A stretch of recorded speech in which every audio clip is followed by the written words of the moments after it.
Bienvenidos a Mythology Explained Español. En el video de hoy vamos a hablar de los 9 círculos del infierno, como se nos representaron en la Divina Comedia. Comencemos. La Divina Comedia es un poema épico del siglo XIV que fue escrito por el poeta italiano Dante Alighieri. Consiste de 3 partes: el infierno, el purgatorio y el paraíso. Es un viaje alegórico a través de los reinos después de la vida, el infierno, el purgatorio y el cielo. Es una reflexión sobre los pecados, la moralidad y la redención. El protagonista, Dante, se encuentra perdido en un bosque oscuro. Simboliza una confusión espiritual. El poeta romano Virgilio es enviado por Beatriz, la amada de Dante, para guiarlo a través del infierno y el purgatorio. Ella lo guía a través del cielo. La narrativa explora los diferentes castigos y recompensas que viven las almas basándose en lo que hicieron en la tierra y su crecimiento espiritual.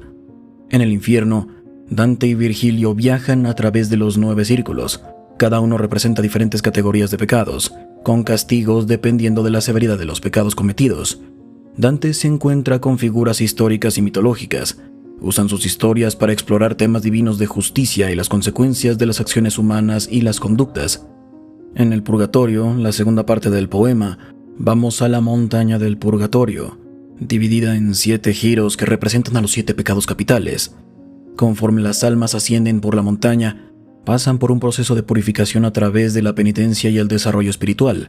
El viaje de Dante por el purgatorio sirve como una metáfora del proceso para superar el pecado y aceptar la virtud. Finalmente, el paraíso representa el ascenso de Dante a través de las esferas celestiales del cielo.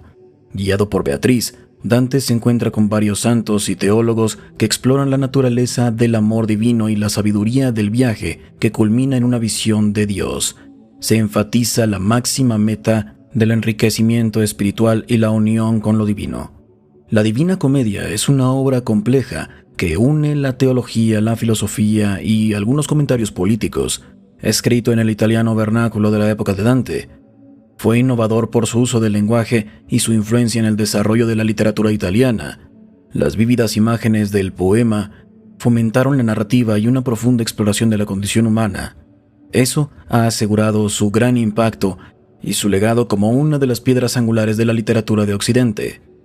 Ahora, vamos a pasar el resto del video hablando de los 9 círculos del infierno, uno a la vez. Comenzamos con el primer círculo, el menos severo, y terminaremos con el peor. Un reino de hielo, privado de la gracia de Dios y donde Satanás está encerrado en un lago helado. 1. Limbo. El primer círculo es el hogar de los paganos y almas sin bautizo que llevaron buenas vidas, pero que no se salvaron debido a la falta de fe. En el limbo, viven en un castillo rodeado por hermosos paisajes y experimentan una forma inferior de la paz eterna, pero se les niega la entrada al cielo y la presencia absoluta de Dios. Entre ellos están filósofos como Aristóteles y Sócrates, poetas como Homero y líderes legendarios y héroes como Julio César y Héctor de Troya. El limbo representa las consecuencias de vivir sin la guía divina y las limitaciones de la razón humana sin la fe. Segundo círculo, la lujuria. En el segundo círculo se castiga a quienes sucumben ante la lujuria y deseos carnales, almas constantemente azotadas por vientos de tormenta que simbolizan la turbulenta e incontrolable naturaleza de la lujuria. Un torbellino representa la forma en la que los individuos lujuriosos fueron arrastrados por sus pasiones en la vida, que los llevó a rechazar la razón y la virtud. 3. Gula. En el tercer círculo tenemos a las almas glotonas, que deambulan en una sustancia putrefacta y son atormentadas por el monstruoso perro de 3 cabezas Cerbero. Esta pútrida sustancia representa el frío adormecimiento y la vacía naturaleza de la comida y la bebida. Cerbero, con su insaciable apetito, simboliza el hambre que nunca se acaba, que persigue a quienes sucumben ante la gula. El castigo en este círculo representa la creencia de que consumir de manera excesiva degrada el espíritu humano e impide a los humanos perseguir mejores metas espirituales y morales. En el cuarto tenemos la avaricia. Este círculo está reservado para aquellos que son consumidos por la misma avaricia, ya sea a través de la acumulación o el saqueo. En este círculo tenemos 2 grupos que constantemente se enfrentan uno al otro, deben hacer rodar pesadas rocas, lo cual simboliza el deseo material y los conflictos que caracterizan las vidas de los avaros. La lucha eterna representa lo inútil que es perseguir valores materiales sobre espirituales. Quinto, la ira. En el quinto círculo están las almas iracundas, atrapadas en las aguas del río Estigia. Constantemente se atacan unos a los otros en un estado de furia. El lúgubre entorno simboliza la cegadora y destructiva naturaleza de la ira. Las almas son sumergidas por la superficie del agua y representan a aquellos que en silencio alimentaron su ira, y eso llevó a un efecto corrosivo en sus almas. Este castigo demuestra que la ira sin control no solo lastima a otros, sino que también envenena el alma de uno mismo. Sexto, la herejía. El sexto círculo castiga a los herejes que negaron o distorsionaron las creencias cristianas. Están confinados en sepulcros ardientes que simbolizan la eterna separación de Dios y la luz divina de la verdad que causó su herejía.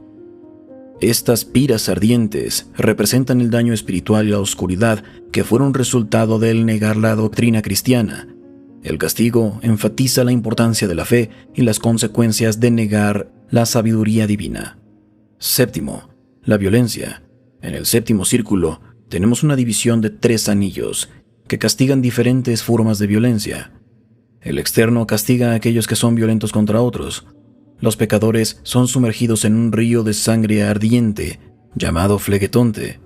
La profundidad en la que son sumergidos depende de la severidad de sus pecados. Los centauros patrullan el río y disparan flechas a quienes intentan escapar. El castigo representa la destructiva naturaleza de la violencia. El anillo de en medio castiga a aquellos que cometieron violencia contra ellos mismos, particularmente los suicidios. Estas almas son transformadas en árboles torcidos que constantemente son destruidos y convertidos en alimento por las arpías, criaturas mitológicas con el cuerpo de un ave y el rostro de una mujer. La violenta y dolorosa transformación en árboles representa el rechazo del pecador de su propia forma humana y su incapacidad de participar en el orden natural de la vida. Además, los ataques de las arpías simbolizan el sufrimiento perpetuo y el daño autoinfligido de aquellos que cometieron suicidio. El círculo interior castiga a quienes cometieron violencia contra Dios, blasfemias contra la naturaleza, sodomitas y aquellos que están en contra del arte o la industria, los usureros. Estos pecadores son obligados a soportar un plano de arena ardiente con llamas que llueven del cielo. Los blasfemos están en el suelo maldiciendo a Dios, mientras que los sodomitas caminan por este plano en círculos sin fin. Los usureros están sentados en la arena, con pesadas bolsas alrededor de sus cuellos que representan la avaricia y la forma en la que explotaron a otros en vida. Este castigo enfatiza las consecuencias de desafiar el orden natural y divino, así como el impacto destructivo de la usurería en la sociedad. Octavo círculo, el fraude. Este círculo, conocido como malas bolsas, consiste de 10 recintos que castigan diferentes formas de fraude. En la primera, tenemos a los seductores, quienes son azotados por demonios mientras marchan en direcciones opuestas. Se simboliza su manipulación y la explotación de otros, todo para su propio beneficio. En el segundo, tenemos a los aduladores, quienes están sumergidos en una pila de excremento que representa su suciedad y falta de sinceridad, todo lo que le hizo falta a sus palabras. En el tercero se castiga la simonía, quienes vendían posiciones eclesiásticas e indulgencias. Se les sumerge de cabeza en angostos pozos llenos de fuego, reflejando su perversión de la autoridad espiritual. En el cuarto, los hechiceros, astrólogos y falsos profetas. Sus cabezas son torcidas y son obligados a caminar hacia atrás, simbolizando su perspectiva distorsionada del futuro y sus afirmaciones fraudulentas. En el quinto, los políticos corruptos. Son sumergidos en un recipiente con una sustancia ardiente que representa su perversa forma de hacer las cosas mientras demonios los hacen pedazos e intentan escapar. En el sexto, los hipócritas. Son cubiertos con capas de plomo. Se ven hermosos, pero aplastan a quien las usa, ilustrando el peso del engaño y las apariencias. En el séptimo, los ladrones son atormentados por serpientes y reptiles que constantemente los muerden y los transforman. se simboliza la violación de los derechos de propiedad y su propia naturaleza inestable. En el octavo están los consejeros fraudulentos, como Ulises. Son encasillados en columnas de flamas individuales que reflejan sus deseos de engañar y manipular a otros para ganancias personales. En el noveno están los sembradores de escándalo y cisma. Son desmembrados y mutilados por un demonio que tiene una espada. Simboliza las divisiones y los problemas que causaron en vida. Y en el décimo, los falsificadores, que incluyen a quienes hacen perjuicio, robo de identidad y falsificadores. Sufren de varias enfermedades y aflicciones que representan la corrupción y decaimiento que esparcen con sus engaños. En el noveno círculo y último están los traidores, reservado para aquellos quienes han cometido el pecado más grave: traicionar la confianza de amigos, familia, benefactores. Este desolado reino se caracteriza por un vasto lago helado, llamado Cosito. En este lugar están eternamente atrapadas las almas de los malditos. La profundidad de su encierro representa qué tan intenso fue su pecado. Condenados a estar aislados de manera eterna, estas almas representan lo frías que fueran sus decisiones al traicionar la compasión y el amor divino. El noveno círculo está dividido en 4 regiones, cada una dedicada a castigar un tipo específico de traición. Caína, la primera región, está designada para quienes traicionaron a la familia. Estas almas son congeladas en hielo hasta el cuello, quedan inmóviles y en silencio, destinadas a reflexionar sobre sus frías acciones contra su propia familia. Antenora, la segunda región, está reservada para quienes traicionaron a su país o partido político. Estos individuos están congelados en hielo hasta su cabeza, y su rostro queda expuesto ante el viento. Esto simboliza el eterno dolor y aislamiento causado por su traición. Ptolomea, la tercera región, castiga a quienes traicionaron a sus invitados o anfitriones. Estos pecadores yacen en el hielo, su rostro es visible, pero sus ojos llenos de lágrimas están cerrados. Representa la fría crueldad de su traición. Y la cuarta y última región, Judeca, está reservada para quienes traicionaron a sus benefactores o amos. Estas almas están completamente envueltas en hielo. Sus cuerpos están contorsionados. Representan la perversión de la lealtad y confianza que cometieron. En el centro del noveno círculo está Satanás, el arquetípico traidor que se atrevió a desafiar la supremacía de Dios y está eternamente atrapado en el hielo, como escarmiento, prueba de las profundas consecuencias de la traición. En una desagradable muestra de justicia poética, Satanás constantemente mordisqueando las almas de los traidores más famosos de la historia: Judas Iscariote, quien entregó a Jesucristo, y Bruto y Casio, quienes planearon el asesinato de Julio César. Sus destinos son un recordatorio de la gravedad de sus pecados y la perversión del orden divino que representa la traición. Después de viajar por los 9 círculos del infierno y presenciar los varios castigos que sufren los malditos, Dante y Virgilio viajan al centro del infierno, donde Lucifer, el máximo traidor, está atrapado. Para salir del infierno y continuar con su viaje hacia el purgatorio, Dante y Virgilio deben pasar por el centro de la tierra.